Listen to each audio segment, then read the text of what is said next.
Bismillahirrahmanirrahim. Assalamualaikum warahmatullahi taala wabarakatuh. Bertemu kita lagi untuk minggu ni dalam kuliah pengurusan hartanah Islam, di mana pada minggu ni insya-Allah kita akan membincangkan berkaitan dengan pendidikan tidak sempurna. Jadi sebelum kita masuk apakah yang dimaksudkan dengan pendidikan tidak sempurna, jadi kita kena terlebih dahulu kita cuba ulang kaji semula topik kita pada minggu lepas, sebab untuk tajuk minggu ni dia ada kaitan dengan yang minggu lepas, di mana pada minggu lepas kita dah bincangkan berkaitan dengan konsep pendidikan, di mana pendidikan ini terbahagi kepada dua, iaitu yang pertama pendidikan sempurna milkut tam. Dan minggu lepas juga kita dah bincang sebab-sebab yang membolehkan seseorang itu sebagai pendidikan sempurna. Okay? Jadi kalau kita lihat di antaranya adalah penguasaan ke atas harta mubah, kita menguasai harta-harta mubah seperti kita dapat kuasai burung, hidupan yang berada di dalam laut dan sebagainya lah. Itu kita dah bincang pada minggu lepas, bagaimana kita boleh jadikan harta mubah ini sebagai pendidikan sempurna untuk kita. Kemudian yang kedua, kita juga dapat secara melalui ketetapan hukum syarak, seperti melalui pusaka, melalui zakat, nafkah dan sebagainya.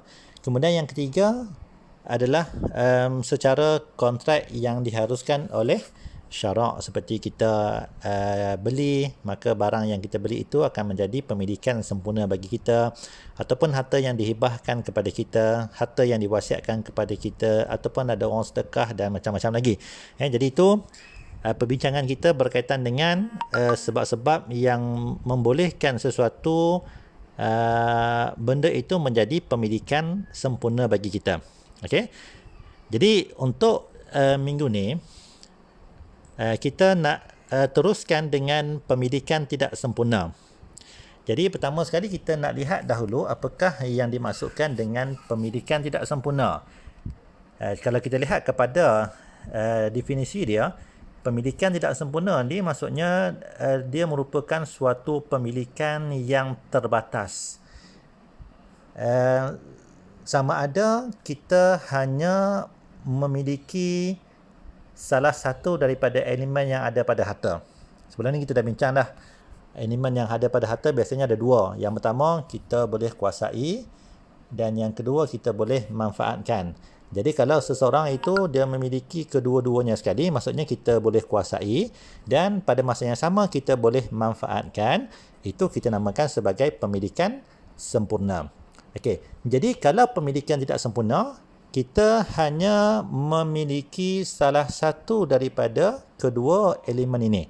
Sama ada kita hanya menguasai barang tersebut, dan pada masa yang sama kita tidak berhak untuk memanfaatkan, ataupun kita hanya ada hak untuk memanfaatkan, tetapi dalam masa yang sama kita tidak ada kuasa ataupun kita tidak boleh menguasai harta tersebut. Jadi kalau kita memiliki salah satu daripada mana-mana elemen yang ada pada harta itu, maka itu kita namakan sebagai pendidikan tidak sempurna. Okey. Contoh kalau kita lihat secara mudahnya, kalau kita sewa rumah ataupun kita sewa kenderaan, maka ini biasanya kita namakan sebagai pendidikan tidak sempurna. Sebab apa? Sebab kita hanya mendapat manfaat sahaja. Kita hanya boleh gunakan kereta itu sahaja. Tetapi kereta itu kita tak boleh kuasai. Maksudnya pendidikan kereta itu bukan milik kita tetapi milik orang lain. Okay? Ataupun sama juga, contohnya kita miliki rumah. Rumah tu memang milik kita. Tetapi bila kita buat kontrak sewaan, maka kita dinamakan sebagai pemilikan tidak sempurna. Sebab apa? Sebab kita hanya memiliki fizikal harta, kita hanya memiliki rumah itu. Rumah itu memang atas nama kita, tetapi apabila kita buat kontrak ijarah, sewaan, maka kita hilang manfaat di situ. Jadi kita hanya boleh kita katakan kita ada hak terhadap rumah, tetapi untuk kita duduk di rumah tersebut tidak boleh. Sebab apa? Sebab kita telah sewakan kepada orang lain. Jadi itu kita lihat contoh ataupun konsep yang paling mudah berkaitan dengan pemilikan tidak sempurna. Okey, dan kita lihat juga ciri-ciri pemilikan tidak sempurna. Jadi ciri ini saya rasa saya tak nak ulas panjang sebab ciri ini kita dah bincang pada minggu lepas berkaitan dengan ciri-ciri pemilikan sempurna. Jadi lawan kepada ciri pemilikan sempurna itulah kita namakan sebagai ciri pemilikan tidak sempurna. Sebagai contohnya, kalau kita masih ingat lagi pada minggu lepas, di antara ciri pemilikan sempurna tiada tempoh. Tiada tempoh, tiada had. Jadi kalau sesuatu harta itu ada tempoh atau ada had, maka itu di antara ciri pemilikan tidak sempurna. Kita hanya boleh guna mungkin dalam tempoh masa yang tertentu sahaja. Yang kedua, sekiranya pemilik sesuatu harta itu mati, maka hartanya tidak menjadi harta pusaka yang boleh diwarisi oleh waris. Jadi kalau kita, katakanlah kita duduk di rumah, dan bila kita mati, rumah tu tidak dianggap sebagai harta peninggalan si mati. Jadi maka itu kita nampak ianya tidak dianggap sebagai pemilikan sempurna. Sebab apa? Sebab bila kita mati, harta itu tidak dianggap sebagai harta peninggalan kita, maka boleh jadi kita hanya sewa rumah tersebut, ataupun boleh jadi kita hanya diberi kebenaran oleh tuan rumah untuk kita duduk di rumah itu sahaja. Jadi bila kita mati, rumah itu akan kembali kepada pemilik rumah. Ataupun orang yang menerima manfaat harta perlu menanggung sebarang kos pemeliharaan harta seperti bayar bil air, bil api dan sebagainya. Jadi maintenance itu kita kena bayar, maka itu juga di antara ciri pemilikan tidak sempurna.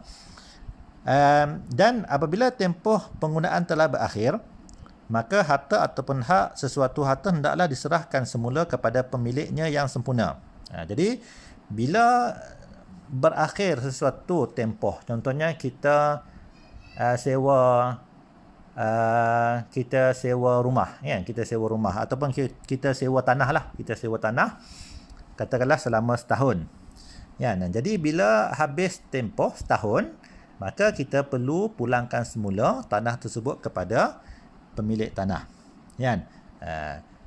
Namun begitu, dalam keadaan yang tertentu, jika penyerahan itu menimbulkan kemudaratan kepada pemilik manfaat. Kita sewa tanah orang setahun, dan katakanlah kita tanam pisang. Pisang ni biasanya dalam 8 bulan, 9 bulan biasanya kita dah boleh dapat dia punya hasil dia. Katakanlah ada masalah, ada berlaku orang kata apa, mungkin kemarau ke hujan ke, menyebabkan dalam masa setahun tu kita tak dapat kutip hasil. Kita tak dapat kutip hasil.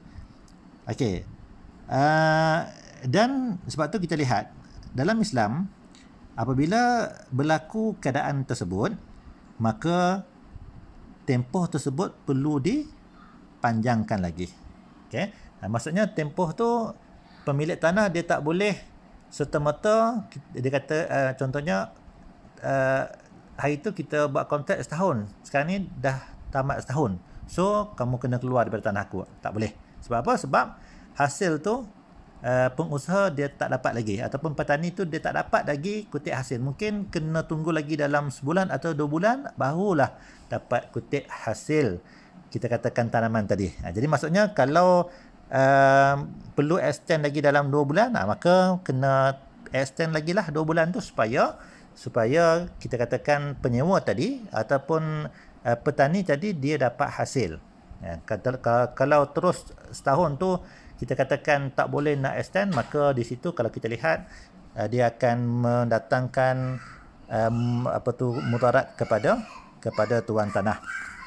Jadi itu untuk siri yang pertama, kita lihat dahulu, kita fahamkan dulu berkaitan dengan apa dia pemilikan tidak sempurna dan apa dia di antara ciri-ciri pemilikan tidak sempurna.